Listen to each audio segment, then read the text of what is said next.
What's up guys, this is a brand new tutorial series where I go through each class and beat the story mode at normal difficulty.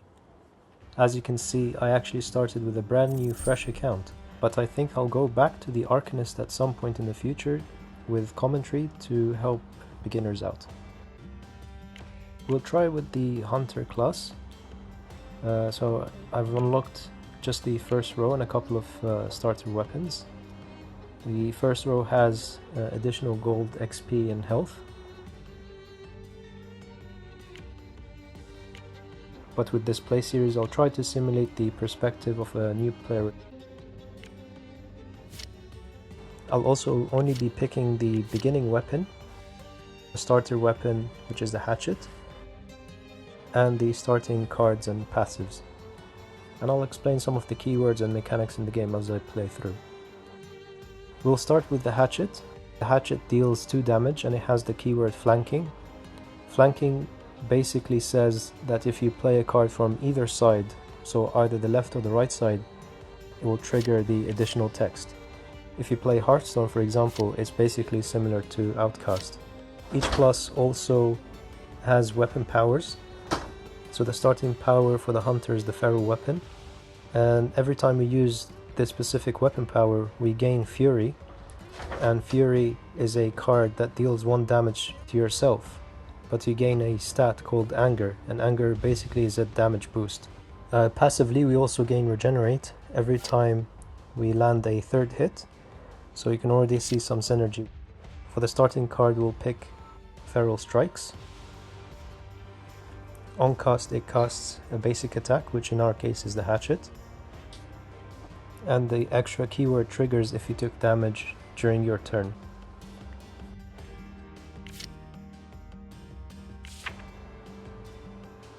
So let's pick the normal difficulty. I actually have all the DLCs, which grant you access to additional zones, but even without the DLCs you get access to all the cards in all expansion regardless. You can unlock some as you play through as well.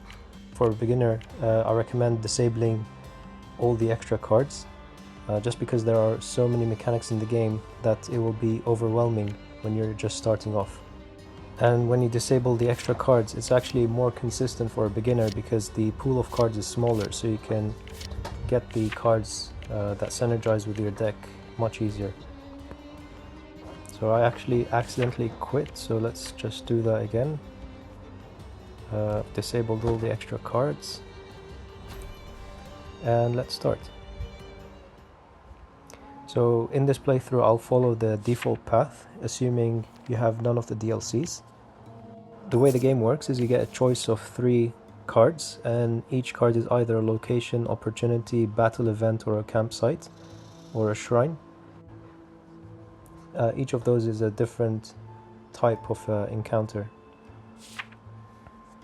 In the top left here, this is essentially the deck that the game draws from. This is the character sheet and your stats. There are 3 colors in this game. 3 primary attributes in the game. There's intelligence, strength and agility, blue, red and green. There's also a 3rd color which is yellow, so that's divine. And then also there's colorless, which is white. Each color actually determines your stat. So certain events require specific thresholds of intelligence, strength or dexterity to trigger additional dialogue or obtain special items or passives. So for the first fight, let's fight the Raven.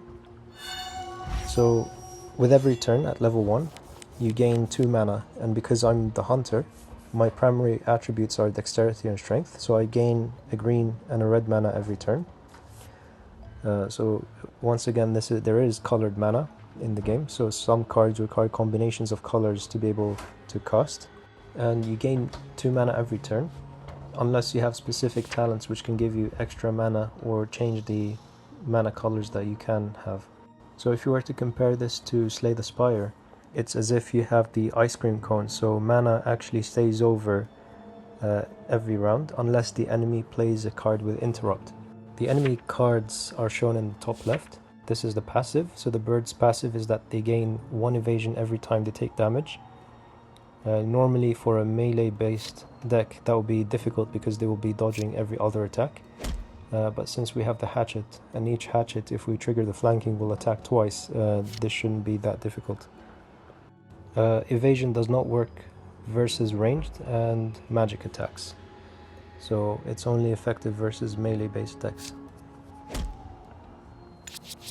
So I can go ahead with this. The enemy also gains mana every turn, and as you saw with the Raven, they gain 2 mana, play 2 cards. So I'll go ahead and play. Surges give you extra mana for the turn, and I'll play through my attacks, triggering flanking. So right now the weapon power passive triggered because I've attacked multiple times, and every third hit will grant me 1 stack of regenerate. Regenerate is basically gaining that amount of health every turn, and the stack goes down by 1. Bleed is basically damage amplification, so every time the enemy hits me, I'll take an additional damage equal to the number of stacks of bleeding, and then the number of bleeding stacks goes down by 1. So I'll trigger flanking again and again. I'll play the search. So yeah, this game is actually very different to Slay the Spire. Game knowledge in this actually matters a lot, especially with encounters and opportunities. So at the end of every battle I have a choice of 3 cards. So you can pick either Feral Strikes or Poison Coating or the Barricade. So I'm thinking to pick Poison Coating because we trigger quite a few attacks every battle. So we could potentially ramp up poison stacks very easily. So as I mentioned, one of the encounters that you might come across are opportunities. Opportunities do not shuffle back into the deck, so if you do not pick this opportunity, it will just disappear. So I'll pick the opportunity, and I can just take the coins. So with this specific opportunity, the class you're in does not matter. As I said, there are instances where the class you're playing actually does have an influence on the outcome.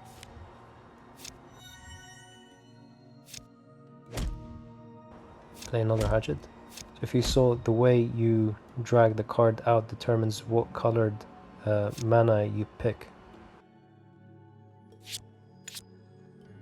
So that's actually important. So I left the green mana on purpose so I can play Poison Coating next turn. So let's go ahead and play Poison Coating. I'll play 1 Hatchet, then I'll play Feral Strikes again. Did not trigger Frenzy, so it didn't trigger the anger subtext.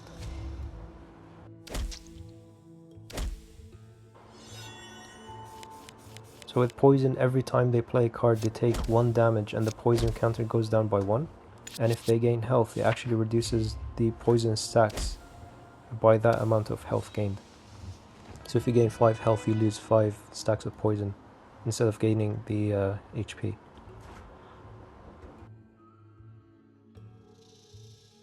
So that's another poison card. So it has the keyword ambush. So ambush triggers if it's the first card you play in a turn. So that sounds neat, so we can go ahead and pick that card. The creature in the middle is the Tusk Boar. It's a mini boss, and you can see there's an icon on the top.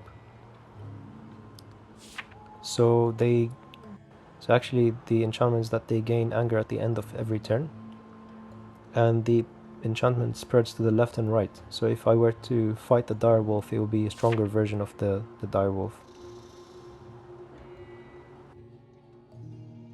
So generally it's better to get rid of the enchantment so that you don't end up in a situation where you're forced to fight a stronger version of a basic monster. So I'll go ahead and fight the Tusk Boar. You can set up the poison. Let's set up the poison and hit the boar a couple of times.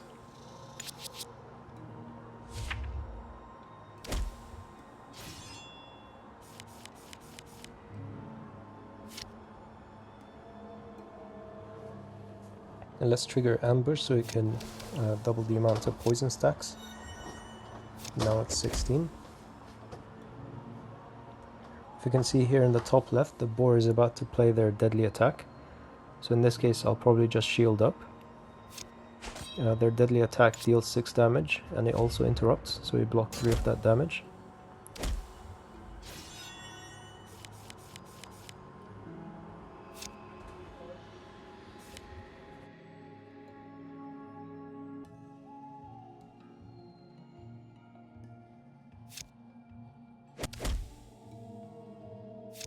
So knowing when to block and when to attack is a skill expression in this game. And again, game knowledge, Dawncaster is really important. I'll play on my hatchets because there's no point in keeping mana. So we'll basically just keep whittling them down. Hopefully we can regenerate some of our health. That's it, so that's the first mid-level boss.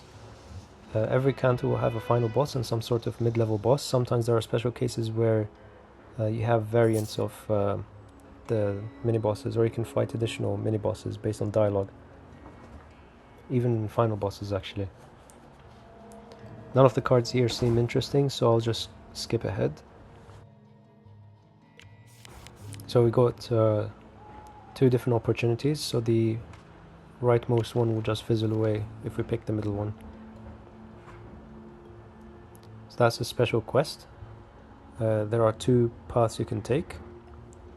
If you find shelter, then you basically survive the encounter, but if I continue into the storm, I'll take 5 damage and I get a talent called... It's a hidden passive where every time I speak with the alchemist, I can buy a potion for free. That's actually quite powerful. It's an easy way of getting sustained through a run, if you're a class that struggles with healing.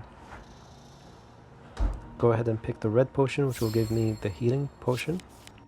We'll pick another opportunity. So opportunities are basically the highest priority events you should be taking, because again, if you don't pick them, they just disappear. This is a ghost event. If I were to light a candle, I'll lose a random card, but if I was the warrior or the arcanist, there will be special dialogue to pick with different outcomes. So I'd rather not lose a random card,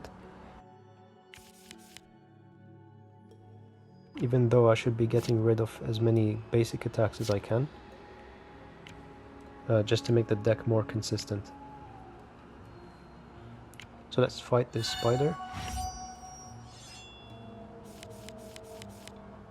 In this game, if you're playing decks with flanking, positioning is key. So I want to try and trigger flanking from the hatchets as much as possible. I can play the block, the energy, and then the 2 stronger hatchets. Can block the damage, block some of the damage. Start stacking some poison. So if you saw there, we took some damage. Let me check. No, we didn't. So I'll just... Let me think if we took damage to see if we can trigger Fury. No, we didn't. So I'll just play the 2 hatchets. Yeah, so I was not sure if we took damage. So if we did, or we should have played the anger card.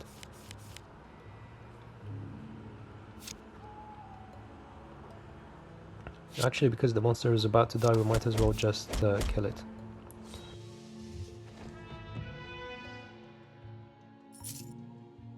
So sometimes it's easy to hyper-focus on the game plan that you miss out on turns where you can actually just straight up kill the monster.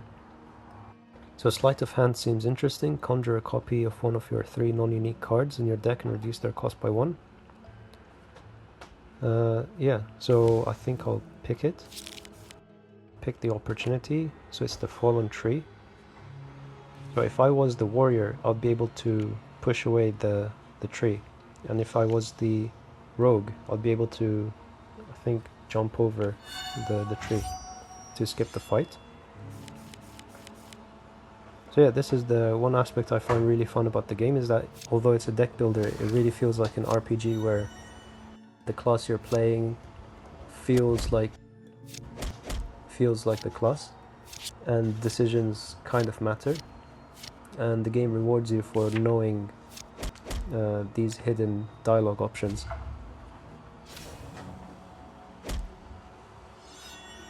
We'll trigger regenerate, so we get HP from our regenerate passive.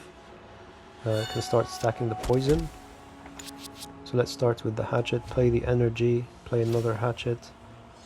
So they're gonna die on their turn from the poison trigger, so we might as well just try and block as much damage as we can this turn.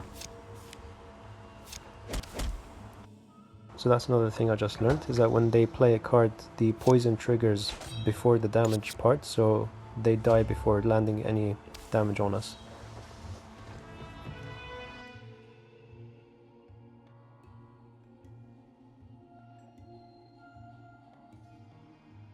Plague Strike, so this is really interesting card, 4 damage, and if we trigger flanking it will deal extra damage based on their poison stacks.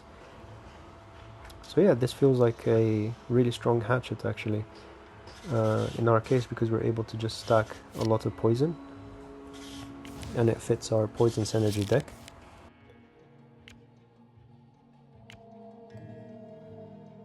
So let's pick the Traveler.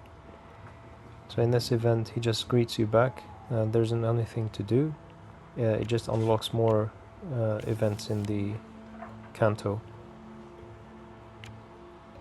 So let's fight the Bandit. We don't really have a reason to use our weapon power. There are some weapon powers where you're incentivized to press it as often as possible, but this is not one of those cases.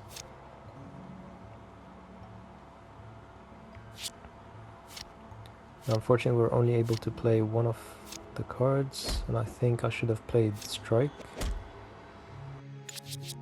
because it means we can apply poison every turn. Oh, actually I missed it. I thought Plague Strike was the other card, poison coating card. Actually I should have played the other card, so I'll just leave the green energy. So you played an interrupt card, which I forgot about. So interrupt basically removes any remaining energy you have stored up. So we lost that green energy. I'll play Sleight of Hand first. Hopefully we get the, I guess that works for, and let's try the shield. Let's try to shield the damage. Now we could have played this encounter a bit more optimally, but it's not a big deal. And we can just finish them off. Yeah, because we have potion, we should be able to survive for quite some time. So I'm not too worried about my health total now.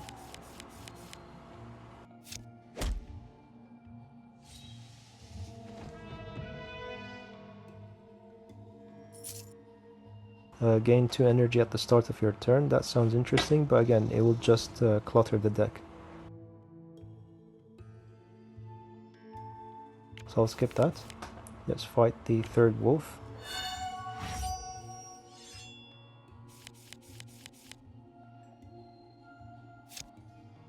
I'll play the ambush card and just only...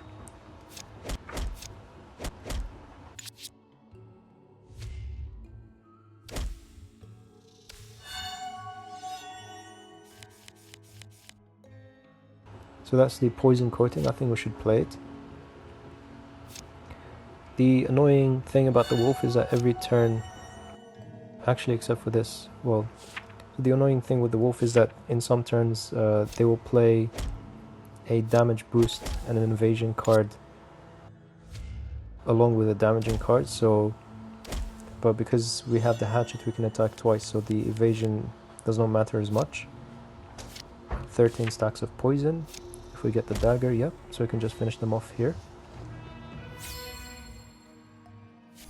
This is our first level up, so we get a choice of 3 passives. So for the passives, so the passive will upgrade our actions by 1. Although we're mainly hatchets, our main source of damage is going to be poison.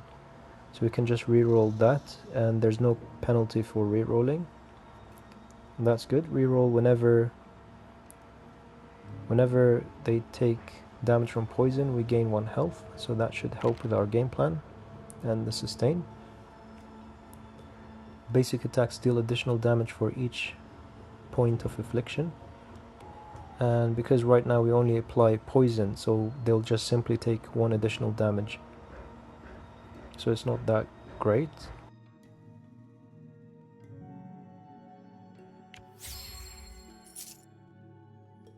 So feast, execute, life drain. Execute triggers if it's the finishing move. None of these are relevant to us, so we can skip that. So let's go ahead and pick the shrine. Okay, so this shrine will give you two options. If you give it a card, it will duplicate it, and if you give it a coin, it will duplicate it. So you get 2 gold or a copy of a card.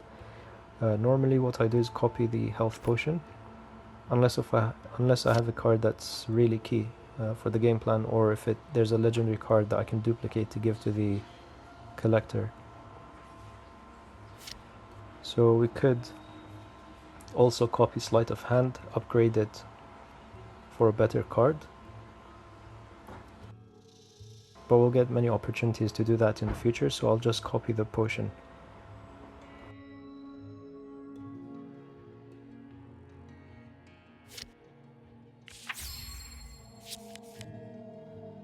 Let's fight the spider.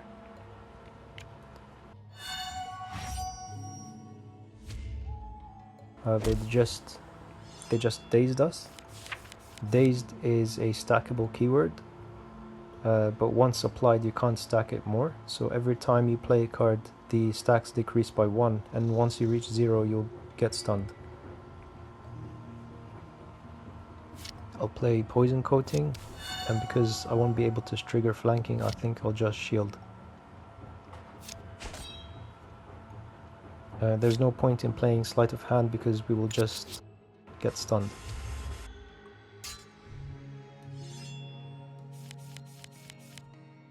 So we'll go ahead and play Surge of Strength, Hatchet.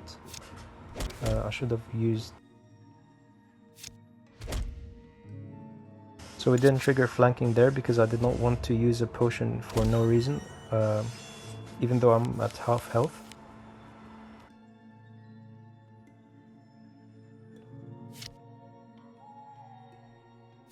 Yeah, we can... So let's go ahead and apply some more poison and just finish them off. Okay, so convert all enemy poison into bleeding. This could be interesting, I'm tempted to take it. The only reason I'm contemplating is... I mean, it's a fun card, so let's pick it and try it out.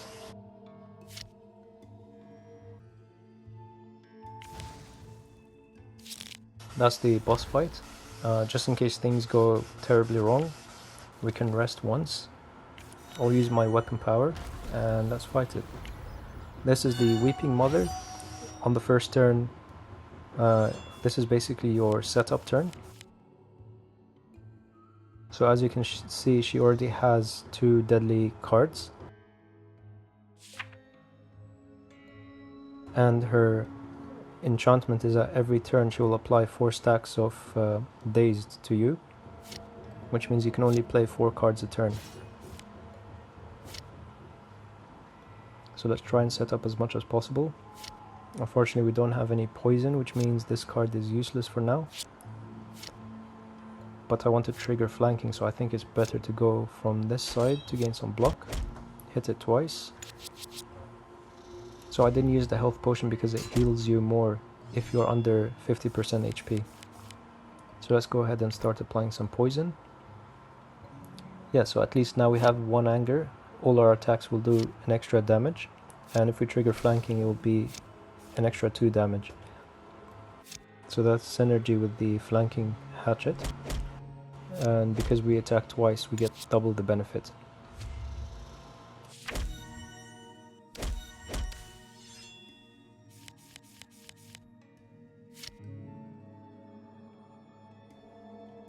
So let's get in some HP, reduce that poison stack, play the hatchet. I should have played this first just in case there was... At some point this is like a... So this is a straightforward boss, although there are times where things can go incredibly wrong.